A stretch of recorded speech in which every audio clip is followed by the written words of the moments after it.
After 35 years of marriage, I was holding my Emma's hand when she whispered under anesthesia, "Where's my Larry?" My world fell apart. I googled and found photos of them together, smiling, happy, as if I had never existed. She woke up, pretended she didn't know any Larry and said I was a pansexual, but her eyes betrayed the lie. That night, I secretly took her phone and read her text messages and screamed at what I saw. Before we continue, please subscribe to the channel and let us know where you are listening in the comments. The hospital room smelled of antiseptic, sharp and cold, like the truth I didn't yet know. I sat beside Emma's bed, her hand limp in mine, her skin cool despite the blanket tucked around her. The monitors hummed, a steady drone that matched the rhythm of my thoughts, calm, routine, just another day. She was going in for knee surgery, nothing life-threatening, but I'd insisted on being here. 35 years of marriage does that to you. You hold hands through the small stuff, not just the storms.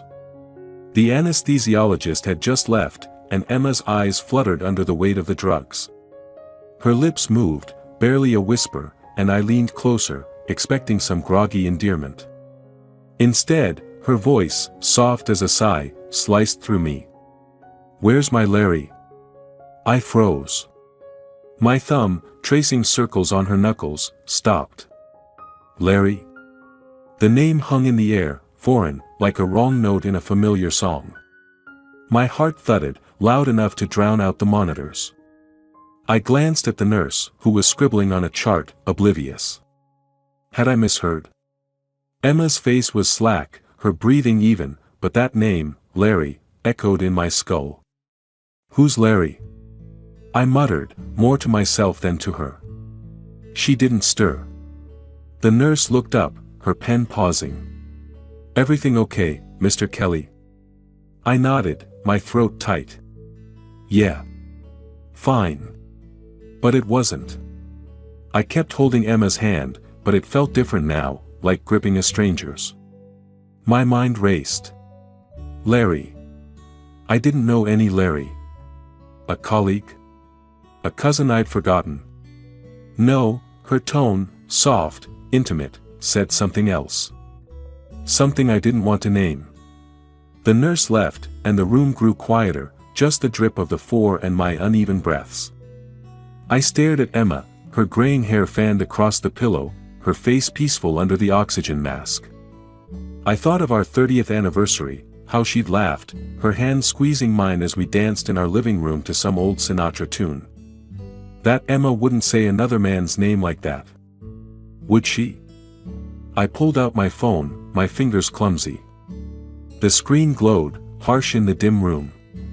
I typed Larry Chicago into Google, my pulse hammering. Results flooded in, LinkedIn profiles, obituaries, random blogs. I scrolled, desperate, then switched to Facebook. I typed Larry into Emma's friend list, my thumb shaking. There. Larry Noah Wilson. His profile picture showed a man, late 50s, with a cocky grin, standing too close to a woman in a blue dress. I zoomed in. My stomach lurched. It was Emma.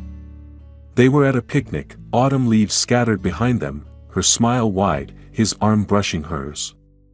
A caption, "Perfect day with great company." Posted a year ago. A year. I scrolled further. More photos, coffee shops, a jazz club, their faces lit by candlelight. Each image was a blade, carving away the life I thought I knew. Emma, my Emma, smiling like she hadn't in years. With him. I gripped the phone so hard my knuckles whitened. The room spun, the antiseptic smell choking me. I wanted to shake her awake, demand answers, but she was out, lost in whatever dream had conjured his name. The doctor stepped in, his clipboard crisp against his coat. "Surgery's about to start, Mr. Kelly. She'll be fine." I nodded, barely hearing him. "Good. Thanks." My voice sounded hollow, not mine. He left, and I sat there, staring at the photo on my screen. Emma and Larry, laughing, as if I'd never existed. My chest burned, a mix of grief and something sharper, anger, maybe, or the first sparks of something I hadn't felt in years. Betrayal. The door to the room stood open, the corridor beyond bright and bustling. Nurses passed, their shoes squeaking on the tile. That open door felt like my life now, exposed. Out of my control. I stood, my legs unsteady, and slipped the phone into my pocket. The monitors kept humming, indifferent. I walked out, the door clicking softly behind me, and headed for the corridor, the weight of that name, Larry, pulling me toward something I wasn't ready to face. The hospital corridor stretched endlessly, fluorescent lights buzzing overhead. I stood outside Emma's recovery room, my hand on the door, hesitating. The photo of her with Larry still burned in my mind, but I needed answers. Not from a screen, from her. I pushed the door open, the hinges creaking, and stepped into the dim room. Rain tapped the window, a soft, relentless rhythm. Emma was awake, propped up on pillows, her face pale but alert. The bandage on her knee peeked out from the blanket, and in 4 lines snaked from her arm. She smiled, weak but familiar. "John. You didn't have to stay." I forced a smile, my lips tight. "Wanted to." I sat beside her, the chair scraping against the floor. Her hand reached for mine, but I kept mine on my knee, fingers curled. "How are you feeling?" "Tired. Sore." Her voice was soft, but her eyes darted to mine, searching. "Everything okay?" I swallowed, the question I'd been chewing on since the morning clawing its way out. "Emma, who's Larry?" Her face didn't change, but her fingers twitched, clutching the blanket. "Larry?" She laughed, a brittle sound. "I don't know any Larry." "Why?" "You said his name. Before the surgery. Under the anesthesia." I kept my voice even, but my pulse thumped in my ears. "You asked where he was." Her eyes widened, just for a second, then narrowed. "John, I was out of it. Probably mumbling nonsense. You know how those drugs mess with you." She reached for my hand again, but I leaned back, my chair creaking. "Nonsense?" I said, sharper than I meant. "You said, 'Where's my Larry?' Clear as day." She sighed, her lips pursing. "You're reading too much into it. I don't know any Larry." "Maybe I meant Lori, that nurse from my book club." Her voice was smooth, practiced, but her fingers kept twisting the blanket, betraying her. I stared at her, the woman I'd built a life with, and saw a stranger. I thought of a fight we'd had years ago, after she'd hidden a credit card bill. She'd promised to be honest, her eyes wet with tears. That Emma was gone. This one was lying, and I knew it. "Okay," I said, standing. "Rest up." My voice was flat, but inside, anger coiled tight, ready to snap. She nodded, her smile faltering, and I left the room, the door swinging shut behind me. The drive home was a blur, rain smearing the windshield, the wiper's thump matching my heartbeat. Our house loomed ahead, its faded siding glistening under the storm. Inside, it smelled of old wood and coffee, the kind of comfort that used to ground me. Now it felt like a museum of a life I didn't recognize. I sank into a chair at the kitchen table, the same one where we'd shared countless dinners, where Emma had once carved her initials into the wood, laughing. Now it was just a surface for my laptop, its glow casting shadows on the walls. I opened Facebook again, my fingers steady this time. I clicked on Emma's profile, her friend list a maze of names. There he was, Larry Noah Wilson. I hesitated, then opened his page. His life spilled out in pixels, a financial advisor, office in downtown Chicago, posts about golf and wine tastings. A photo of him and Emma at a cafe, her comment below, "Best day. Dated 6 months ago." My jaw clenched. I clicked his About section. An address blinked back, a sleek building in the Loop, all glass and ambition. I jotted it down, my pen digging into the paper. The rain grew louder, hammering the roof. I leaned back, the chair creaking under me. The table, once a place of warmth, now held my unraveling. I closed the laptop, the click final, and stared at the window, where rain streaked the glass like tears. Larry was real, and he was close. Tomorrow, I'd find him. I'd watch him. And I'd figure out just how deep this betrayal ran. The cafe was alive with noise, clinking cups, the hiss of the espresso machine, laughter from a group in the corner. I sat by the window, a newspaper spread before me. Untouched coffee cooling in my mug. My eyes weren't on the headlines. They were on the door, waiting for Larry Noah Wilson. The address from his Facebook led me here, a trendy spot in the suburbs, all wood paneling and oversized windows. The kind of place Emma loved. My stomach twisted at the thought. I'd never done this, followed someone, played detective. At 62, I was an engineer, not a spy. But the image of Emma's smile in those photos, her hand brushing his, drove me here. I shifted in my seat, the chair scraping softly, and checked my phone. A note with Larry's office address stared back, along with a screenshot of his profile. I'd memorized his face, sharp jaw, smug grin, eyes that looked right through you. The door chimed, and there he was. Larry strode in, his suit crisp, his hair slicked back. He scanned the room, his gaze skimming past me, and headed to a table in the back. My grip tightened on the mug, the ceramic hot against my palm. I lifted the newspaper higher, peeking over the edge. He sat, pulling out his phone, his fingers tapping fast. Then he glanced at the door, nervous, like he was expecting someone. I took a slow breath, steadying myself. My heart pounded, but I wasn't here to confront him, not yet. I needed to know who he was, what he was hiding. I remembered Emma's phone, how she'd started keeping it face down, her fingers quick to lock the screen. Larry's phone was out now, its screen glowing. He typed, then slid it into his pocket, his eyes darting to the door again. I stood, casual, and wandered toward the counter, passing his table. I pretended to search for sugar, my ears straining. He was talking to a man in a gray suit, their voices low. "We need to wrap this up fast," Larry said, his tone clipped. "No loose ends." The other man nodded, muttering something I couldn't catch. Larry's phone buzzed, and he pulled it out, his thumb swiping quickly. He frowned, then tucked it away, his movements sharp. My pulse quickened. Loose ends. This wasn't just about an affair. I thought of Emma, her nervous fingers in the hospital, her lies. What were they hiding? I grabbed a sugar packet and returned to my seat, my mind racing. I pulled out my phone, jotting a note, "Larry, deal. Something bigger than Emma." My fingers shook, but I kept my face blank, just another guy reading the news. Larry's companion left, and he stayed, sipping an espresso, his eyes flicking to his phone every few seconds. I watched, the cafe's warmth fading, replaced by a cold certainty.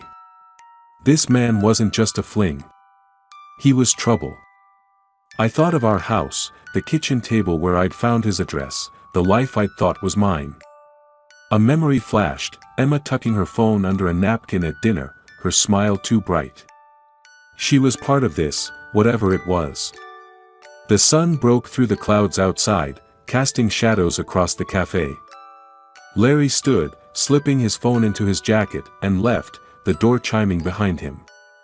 I waited, then folded the newspaper, my decision made. I needed more than photos, more than suspicions. Emma's phone was still at the hospital, in her bag. If there were answers, they'd be there.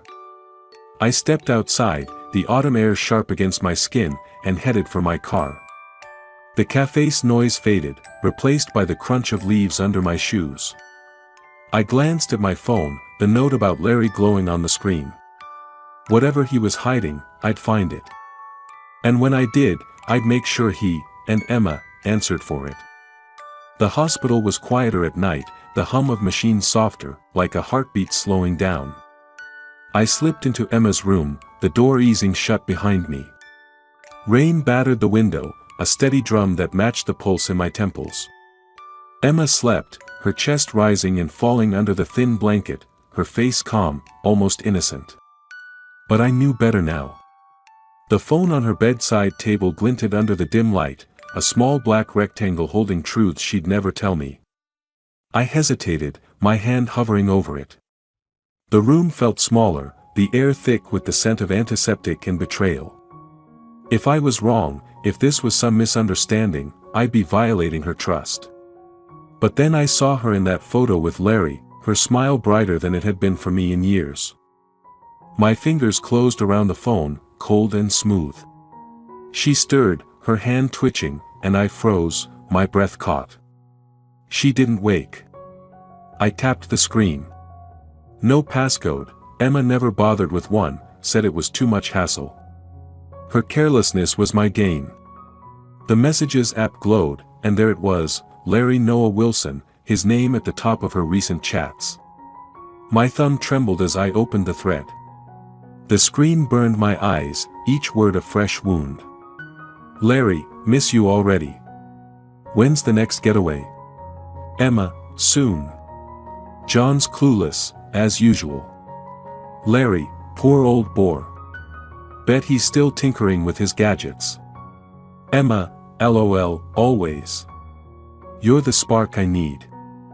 I stopped, my chest tight, like someone had sucked the air from the room. Clueless. Bore. 35 years, and this was what she thought of me. I scrolled further, my jaw clenched. Messages stretched back years, hotel bookings, late-night calls, her laughing at my predictable routines. One from last month hit hardest, Larry, he'll never suspect. Too busy playing the good husband. Emma, good. Let him. My vision blurred, not from tears but from rage, hot and sharp.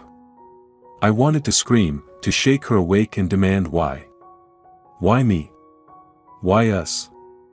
I thought of our last anniversary, how I'd brought her roses, how she'd smiled thinly and said, "You're sweet, John." Sweet. Like I was a child, not her husband. The memory twisted, poisoned by her words on this screen.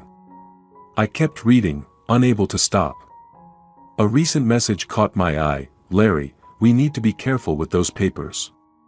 Keep them safe. Papers? My pulse quickened. This wasn't just an affair. There was something else, something bigger. I scrolled, but the details were vague, buried in their coded language. My engineer's mind kicked in, piecing together fragments, but I needed more. The phone nearly slipped from my grip, my knuckles white. I wanted to hurl it against the wall, let it shatter like my trust. But I didn't. I set it back on the table, exactly as it was, my hands shaking. Emma murmured something in her sleep, her voice soft, and for a moment, I saw the woman I'd loved. Then I remembered her words, clueless. Bore. That woman was gone. The rain grew louder, pounding the glass. The room's dim light cast shadows across Emma's face, hiding her lies in the dark. But the phone's glow had shown me enough. I stood, my fists clenched, and walked to the door. The corridor beyond was silent, the hospital asleep. I stepped out, the door clicking shut, and the rain's rhythm followed me, urging me to think, to plan, to act. The park was still at dawn, the air crisp with the scent of wet earth and fallen leaves. I sat on a bench, its wood damp from last night's rain, my breath visible in the chill. Leaves drifted down, red and gold, piling at my feet like fragments of the life I'd lost. My notebook rested on my lap, its metal spiral cold against my fingers. I'd come here to think, to make sense of the jagged pieces Emma's betrayal had left behind. 35 years. I'd given her everything, my time, my dreams, my trust. I remembered a moment, years back, when I'd turned down a promotion that would have meant moving to Seattle. Emma said she couldn't leave her friends, her routine. So I stayed, built our life here, in this quiet suburb. She'd kissed me then, called me her rock. Now I saw it, her rock, her bore, her fool. I opened the notebook, my pen scratching the paper. Expose them. But smart. My engineer's mind took over, mapping out the problem like a circuit diagram. Emma and Larry thought I was predictable, weak. They'd underestimated me, and that was their mistake. I wouldn't scream or beg. I'd dismantle their lies, piece by piece, until they had nowhere to hide. I wrote, Larry's papers, find out what they are. The message I'd seen hinted at something beyond their affair, something that made Larry nervous. I jotted down ideas, follow him again. Check his office. Use their arrogance against them. My pen moved faster, the ink smudging under a stray raindrop. I thought of Emma's laugh in those messages, her casual cruelty. She'd never see this coming. A memory surfaced, Emma's voice, sharp, years ago, "You're so predictable, John. Always playing it safe." We'd been arguing about a vacation. Me wanting a quiet cabin, her pushing for Paris.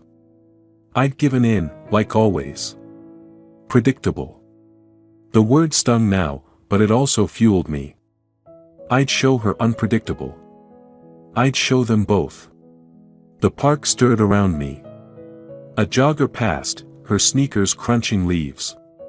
A child laughed in the distance, chasing a dog. The normalcy of it felt distant, like a language I'd forgotten. I closed my eyes, letting the sounds fade, and saw our kitchen table, where we'd shared coffee and dreams. Now it was my war room, where I'd planned this. I wrote, start with Larry. He's the weak link. My fingers tightened around the notebook, the spiral digging into my palm. I wasn't the man they thought I was. Not anymore. I thought of the hospital, Emma's lies, Larry's smug grin. They'd built their secret world, thinking I'd never notice. But I had. And I'd tear it down. The sky lightened, clouds parting to reveal a sliver of blue. I stood, tucking the notebook into my jacket. Leaves clung to my shoes, soft and fleeting, like the past I was letting go. I walked toward the park's exit, my steps firm, the weight of my plan settling in my chest. The game was on, and I was ready to play. The mailbox stood under a flickering street lamp, its metal rusted, the flag creaking in the evening breeze. I clutched the envelope, its edges sharp against my fingers. Inside were printed photos, Emma and Larry at that picnic, their smiles frozen in betrayal. No note, no signature. Just the truth, raw and undeniable. I'd addressed it to Sophia Wilson, Larry's wife, her name scrawled in block letters to keep my handwriting anonymous. I glanced around. The street was quiet, the suburban houses glowing with warm light. My car waited a block away, engine off, keys heavy in my pocket. This was it, my first move. My heart raced, not with fear but with something else, something alive. I lifted the mailbox flag, the metal squeaking, and hesitated. One last chance to back out. Then I thought of Emma's messages, clueless. Bore. I dropped the envelope in, the thud final, and lowered the flag. I crossed the street, slipping behind a row of bushes near Larry's house. Its modern facade loomed, all glass and sharp angles, the kind of place that screamed money. Light spilled from the living room, and I crouched, my breath shallow. I'd found Sophia's name on Larry's Facebook, her profile full of charity events and forced smiles. She deserved to know. Minutes passed, my knees aching against the damp ground. Then the front door opened, and Sophia appeared, the envelope in her hand. She tore it open, her face lit by the porch light. The photos fluttered out, and she froze, her mouth parting. I leaned closer, the branches scratching my jacket. She stormed inside, leaving the door ajar. Her voice cut through the night, sharp and raw. "Larry! Get down here." I edged forward, peering through the window. Larry appeared, his tie loose, a glass of wine in hand. Sophia thrust the photos at him, her hands shaking. What is this? Who is she? Larry's face drained of color. Sophia, it's not what you think. Not what I think. She slammed the photos onto the coffee table, one sliding to the floor. You're sneaking around with some woman, and I'm supposed to believe it's nothing? I bit back a smile, the thrill of it electric. My plan was working. Larry stammered, his hands raised, but Sophia wasn't listening. You've humiliated me, she shouted, her voice cracking. I won't let this go, Larry. I won't. He grabbed his phone, his fingers fumbling, and dialed. I pulled out my own phone, recording the chaos, the audio muffled but clear enough. Emma, we've got a problem, he said, his voice low, panicked. My pulse surged. He was calling her. The game was escalating, just as I'd hoped. Sophia snatched a photo, tearing it in half. Who's Emma? Tell me. Larry turned away, muttering into the phone, but I couldn't hear the rest. I didn't need to. The seeds were planted, and they were sprouting fast. I slipped back into the shadows, my keys jingling softly. The night air was cool, the street lamp flickering like my resolve, steady, but ready to flare. I reached my car, sliding into the driver's seat. The engine purred to life. And I pulled away, Larry's house shrinking in the rearview. Emma was at the hospital, probably getting that call now, her lies unraveling. I gripped the wheel, the road stretching toward the hospital, where the next move waited. The envelope was gone, but its truth was alive, and so was I. The front door creaked as Emma stepped into the house, her suitcase thudding against the floorboards. Sunlight streamed through the living room window, catching the dust motes that danced in the air. The familiar smell of coffee lingered, but it felt wrong, like a stage set for a play I no longer believed in. I stood in the kitchen doorway, arms crossed, watching her. She smiled, too bright, too practiced. Home sweet home, she said, her voice light, but her eyes flicked away from mine. I nodded, my jaw tight. Need help with that? I gestured to the suitcase, my tone flat. She shook her head, dragging it toward the stairs, her movements jerky, like she was trying to outrun something. I knew what. Larry's call last night, the photos Sophia had seen, the cracks in their secret world. She thought she could play normal, but her trembling hands betrayed her. She set the kettle on, the click of the stove loud in the quiet. You look tired, John, she said, rummaging for tea bags. Everything okay? Fine, I said, leaning against the counter. My eyes caught the hallway mirror, reflecting her forced calm, her fingers twisting the tea bag string. That mirror had seen us laugh, argue, make up. Now it showed a lie. You seem jumpy, I added, my voice low. She laughed, a brittle sound. Just the hospital. All those machines. But her phone buzzed on the counter, and she snatched it, her thumb swiping the screen before I could see. I thought of her messages with Larry, her mocking words about me. My chest burned, but I kept my face blank. The kettle whistled, and she poured water, steam curling around her like a veil. I remembered a night years ago, after a fight about money, when she'd hugged me, promising we'd always be honest. That Emma was a ghost now, replaced by this stranger who couldn't meet my eyes. My phone vibrated in my pocket, a message from an unknown number, meet me at the cafe on Elm. 2 p.m. I know what they did. Sophia. My pulse quickened. Sophia, Larry's wife. I slipped the phone away, my mind racing. I'm heading out, I said, grabbing my jacket. Emma's head snapped up, her eyes narrowing. So soon. Her voice was too casual, her fingers tightening on the mug. Where to? Errands, I said, already at the door.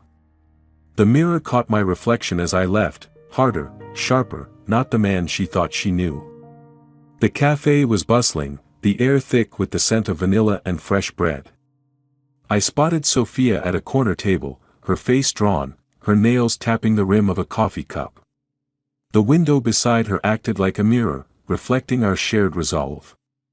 She looked up as I sat, her eyes fierce but tired.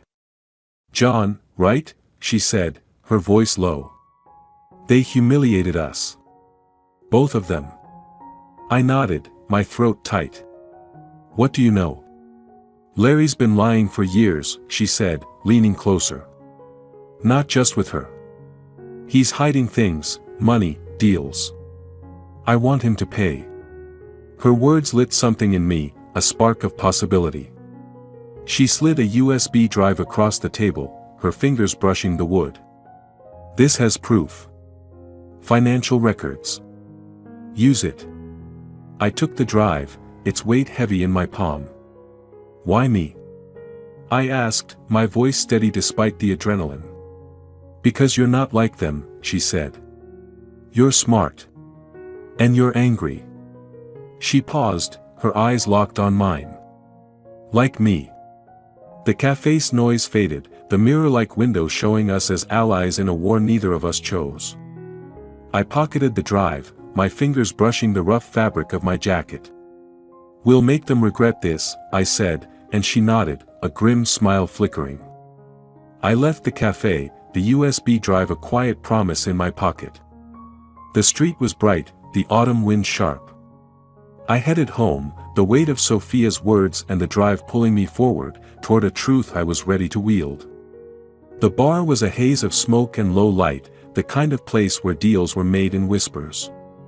I crouched behind a parked van across the street. The asphalt cold under my knees. Larry sat at a back table, his suit rumpled, his face taut as he slid an envelope to a man in a leather jacket. The man, lean, sharp-eyed, a private detective if I had to guess, pocketed it, nodding. My stomach twisted. They were coming for me. I'd followed Larry here after spotting him leaving his office, his phone pressed to his ear, his voice clipped. The USB drive Sophia gave me burned in my pocket, its secrets about his finances still unopened. I needed to know what he was planning, how close he was to unraveling my moves. The bar's neon sign buzzed, casting shadows that hid me as I strained to hear. "Find who sent those photos," Larry said, his voice carrying through the open window. "I don't care what it costs. Do it fast." The detective leaned back, his fingers drumming the table. "Got a description?" "Anything." "Older guy, probably," Larry muttered. "Someone with a grudge." My pulse spiked. Older guy. Me. I shifted, the van's metal cold against my shoulder. The shadows felt thinner, like they couldn't protect me much longer. I slipped away, my shoes silent on the pavement, and drove home, my hands tight on the wheel. The house was dark when I arrived, the only sound the hum of the fridge. Emma was in the living room, a glass of wine in hand, her eyes flicking to me as I entered. "Late night," she said, her voice soft but edged, like a blade wrapped in silk. "Had things to do," I said, hanging my jacket. The USB drive stayed in my pocket, its weight grounding me. She stood, her movements slow, deliberate, and crossed to the coffee table, picking up a book. But her eyes lingered on my jacket, searching. "You've been acting strange, John," she said, setting the glass down. "So suspicious. It's not like you." Her tone was pitying, but her fingers twitched, betraying her. I thought of a time she'd lied about a girl's night, her smile too bright, her excuses too smooth. She was playing that game again. "Maybe I've got reasons," I said, my voice low. Her eyes narrowed, but she laughed, brushing it off. "You're imagining things," she said, turning away. But I caught her glance at my desk, where my laptop sat, its lid half open. She was looking for something, proof, maybe, that I knew. I stepped closer, blocking her view, and she froze, her smile faltering. "Get some rest," I said, my tone final. She nodded, retreating upstairs, but the air felt charged, like a storm about to break. I waited until her footsteps faded, then checked the desk. A drawer was ajar, papers shifted. She'd been snooping. My blood ran cold. Later, as I locked the front door, I saw a car parked down the street, its headlights off, a shadow inside. The detective, maybe, or someone he'd hired. My heart pounded, but I forced myself to stay calm. I slipped the USB drive into my sock, its edges pressing against my skin, and pulled out my phone. Sophia's number glowed on the screen. I dialed, my voice low. "We've got trouble," I said as she picked up, my eyes on the car outside, its shadow looming like a threat I couldn't outrun. Larry's office was a mess of papers and coffee cups, the kind of chaos that screamed panic. I sat at his desk, the monitors glow harsh against the evening dark. Sophia stood by the door, her arms crossed, her eyes darting to the hallway. She'd gotten us in with a spare key Larry hadn't bothered to hide, his arrogance our advantage. The USB drive was plugged in, its files spilling secrets across the screen, offshore accounts, faked invoices, deals that could ruin him. My fingers flew over the keyboard, my old engineering instincts kicking in. I'd solved problems like this before, circuits, systems, puzzles with clean solutions. This was Messier, but the logic held. "Look at this," I said, pointing to a spreadsheet. "He's been siphoning money for years. This could send him to jail." Sophia leaned in, her breath catching. "That's enough to bury him," she said, her voice trembling with something like hope. "And her?" She meant Emma. I nodded, my jaw tight. The files mentioned a joint account, Emma's name tied to Larry's schemes. She wasn't just cheating, she was complicit. I copied the files, the progress bar ticking slowly. My mind flashed to a late night at work, years ago, debugging a design while Emma called, annoyed I'd missed dinner. I'd thought I was building a life for us. Now I was dismantling hers. The thought steadied me, my hands sure as I worked. A noise in the hall made us freeze. Sophia pressed a finger to her lips, slipping to the door. "Guard," she whispered. I yanked the USB drive out, shoving it into my pocket, and we ducked behind a filing cabinet. The guard's flashlight swept the room, its beam missing us by inches. My heart hammered, but I kept still, the documents weighed in my mind heavier than the risk. He left, and we exhaled, slipping out through a back exit. The night air was sharp, the city lights blurring as we headed to the park for cover. We sat on a bench, the wood slick with dew, and reviewed the files on my phone. "We've got him," Sophia said, her voice fierce. "We need an attorney. Someone discreet." I nodded, already dialing a contact I'd found online, a lawyer known for taking down white-collar crooks. "I've got what you need," I told him, keeping my voice low. "Can we meet tomorrow?" He agreed, and I hung up, the plan solidifying like concrete. A rustle in the bushes made me turn. A shadow moved, quick and deliberate, Emma. I caught her silhouette, her scarf catching the moonlight, before she slipped behind a tree. My stomach dropped. She was following me, piecing things together. I didn't let on, keeping my voice steady as I spoke to Sophia. "We move fast," I said. "They're closing in." Sophia didn't notice, her eyes on the phone screen. But I felt Emma's presence, her suspicion like a weight. I remembered her in the hospital, her lies smooth as glass. She thought she knew me, thought she could outsmart me. She was wrong. I stood, the document's truth burning in my pocket, and headed for my car, Sophia at my side. The park was quiet, but Emma's shadow lingered in my mind, a reminder that the game wasn't over. I glanced back, her figure gone, swallowed by the trees, and drove toward the lawyer's office, the night stretching out like a challenge I was ready to meet. The morning sun glinted off the glass facade of Larry's office building, its sleek lines a stark contrast to the chaos unfolding below. I stood across the street, half hidden by a newsstand, my breath visible in the October chill. Police cars lined the curb, their lights flashing silently, a crowd of onlookers murmuring behind me. Larry emerged, his hands cuffed, his tailored suit wrinkled, his face pale as an officer guided him toward a cruiser. The clink of the handcuffs echoed, sharp and final, like the end of a lie. I didn't move, didn't blink. The USB drive Sophia had given me, its files meticulously handed to the lawyer, had done its work. Offshore accounts, faked invoices, Larry's empire of deceit crumbled in real time. His eyes scanned the crowd, desperate, but they didn't find me. I was just another face, a stranger watching his downfall. My chest swelled, not with joy but with something heavier, justice, hard-won and cold. I turned away, the city's hum fading as I drove home. The house loomed ahead, its faded siding a reminder of the life I'd once clung to. Inside, Emma waited, her suitcase by the door, her eyes red-rimmed.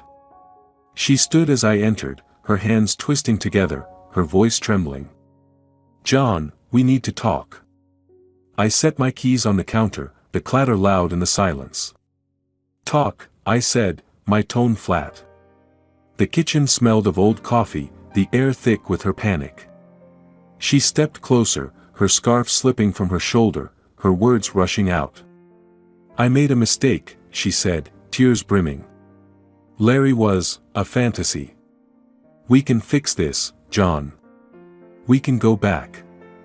I stared at her, the woman I'd loved for 35 years, and saw only her messages with Larry, her laughter at my expense. Clueless. Bore. I thought of the roses I'd given her, the nights I'd stayed up fixing her problems, the life I'd built for us. "Fix this," I said, my voice low, steady. "You broke it, Emma. Years ago." Her face crumpled, but I felt no pity. "Please," she whispered, reaching for me. "I'm sorry." "Your chance ended when you lied," I said, stepping back. "When you chose him." I moved to the bedroom, pulling a duffel bag from the closet. I packed shirts, books, a photo of our kids, but nothing of hers. She followed, her voice rising, desperate. "This isn't you, John. You don't walk away." I zipped the bag, my hand steady. "You don't know me," I said, meeting her eyes. "You never did." Her sob caught in her throat, but I walked past, the floorboards creaking under my weight. My phone buzzed, "Sophia." I answered, stepping outside, the cool air sharp against my skin. "We did it," she said, her voice warm, triumphant. "He's done." "Thanks to you," I said, glancing back at the house. Emma stood in the doorway, her silhouette small, broken. "I owe you." "You owe yourself," Sophia said. "You're free now." I hung up, the word echoing. Free. The cruiser's lights had faded, but the handcuffs clink lingered in my mind, a symbol of Larry's end, and mine. I slid into my car, the duffel bag on the passenger seat, and pulled away, the house shrinking in the rearview. A new apartment waited, its keys jangling in my pocket, a promise of something I hadn't felt in years, a life that was mine. The apartment smelled of fresh paint and possibility, its bare walls glowing under the evening light. I stood in the living room, a cardboard box at my feet, its contents spilling onto the hardwood, books, a coffee mug, a framed photo of my kids from years ago. I set the photo on a shelf, my fingers lingering on the glass, their smiles a quiet anchor. Emma's face wasn't here. It didn't belong anymore. I moved to the window, the glass cool against my palm. The suburb stretched below, quiet and unfamiliar, a blank slate. A week had passed since Larry's arrest, since I'd left Emma standing in our old house, her pleas fading behind me. The weight of those 35 years was gone, replaced by something lighter, fragile but real. Hope, maybe. The doorbell buzzed, and I opened it to find Sophia, 2 coffee cups in her hands, her smile warm. "Housewarming gift," she said, handing me one. The steam curled upward, its aroma grounding me. "Looks like you're settling in." Trying, I said, gesturing to the boxes. It's different. We sat on the couch, the only furniture I'd bought so far, its fabric stiff under us. She glanced at the window, the sunset painting the sky in reds and golds. You deserve this, she said, her voice soft but firm. A fresh start. I sipped the coffee, its bitterness sharp. Didn't think I'd get here, I admitted. Not after everything. I thought of Emma's messages, her voice calling me predictable, her betrayal slicing through decades of trust. Sophia's hand brushed mine, a fleeting touch, but it sparked something, warmth, possibility. Let's walk, she suggested, standing. We headed to the nearby park, the air crisp, leaves crunching under our shoes. The park was alive with dusk, kids chasing a ball, couples strolling. Sophia laughed at a squirrel darting up a tree, her ease pulling me out of my head. You're quieter than usual, she said, nudging me. Just thinking, I said. About how she made me feel, invisible. The words slipped out, raw but true. I remembered Emma's dismissive glances, her laughter with Larry. Sophia stopped, her eyes meeting mine. You're not invisible, she said, her voice steady. Not to me. Her hand rested on my arm, longer this time, and I felt a stir, a flicker of something I hadn't allowed myself to imagine. Not love, not yet, but a door opening. We walked on, the sky darkening, the park's lights glowing softly. Back at the apartment, I noticed an envelope on the counter, slipped through the mail slot while we were out. Emma's handwriting stared back, neat and familiar. My stomach tightened, but I didn't open it. I slid it into a drawer, the wood scraping shut, locking her words away. You okay? Sophia asked, watching me. Yeah, I said, managing a smile. Fancy a charity event tomorrow? Something local. I could use the company. She grinned, her eyes bright. You're on. I walked her to the door, the window behind me framing the night sky, its stars faint but clear. The envelope stayed in the drawer, unopened, as I turned to the window, the world beyond it wide and waiting. The community center buzzed with life, its hall filled with laughter, clinking glasses, and the warm scent of baked goods. Strings of lights hung from the ceiling, casting a soft glow over the crowd. I stood near a table laden with pies, a glass of cider in hand, Sophia beside me, her dress catching the light as she chatted with a volunteer. The charity event was for a local youth program, and I donated a chunk of my savings, a decision that felt right, like shedding another piece of the past. Earlier, in the quiet of my apartment, I'd found Emma's letter again, its envelope creased from sitting in the drawer. I'd torn it open, the paper crinkling under my fingers. Her words spilled out, apologies, regrets, a plea for forgiveness. I was wrong, John. I see that now. But they were just words, hollow after years of lies. I'd skimmed it, then set it aside, the weight of her guilt no longer mine to carry. The apartment's silence had felt peaceful, the air tinged with the scent of tea I'd brewed, its steam curling toward the open window. Here, the noise of the crowd was a welcome contrast. Sophia turned to me, her smile wide. You're a hit, she said, nodding toward a group of organizers who'd thanked me for the donation. They're calling you the hero of the night. I laughed, the sound easier than it had been in years. Hardly. Just doing what I can. But their gratitude warmed me, a reminder of who I could be without Emma's shadow. I thought of her criticism, how she'd scoffed at my generosity, calling it naive. Now, standing here, I felt anything but. Sophia raised her glass, her eyes sparkling. To new beginnings, she said, her voice soft but clear. I clinked my glass against hers, the cider's tang sharp on my tongue. To us, I added, the words bold, unexpected. Her smile deepened, and we sipped, the moment light but charged. The band struck up a slow tune, and she tilted her head. Dance? She asked, her tone playful. I hesitated, then took her hand, her fingers warm in mine. We moved to the floor, the music wrapping around us, her laughter soft as we swayed. The crowd blurred, the lights dimming to a golden haze. For the first time in decades, I felt seen, not as a husband or a fool, but as me. "You're stronger than they ever knew," Sophia said, her voice close, her breath brushing my cheek. I thought of Emma's letter, its words fading in my mind, powerless. "So are you," I said, my voice steady. She squeezed my hand, and I knew this, whatever it was, could grow, if we let it. The song ended, and we stepped back, still smiling. I glanced at the window, the night sky beyond speckled with stars, their light faint but steady. The crowd's chatter swelled, pulling me back, but the stars stayed with me, a quiet promise.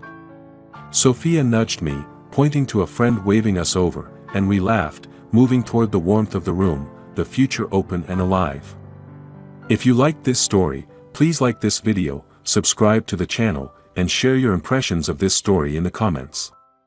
To listen to the next story, click on the box on the left. Thank you for watching.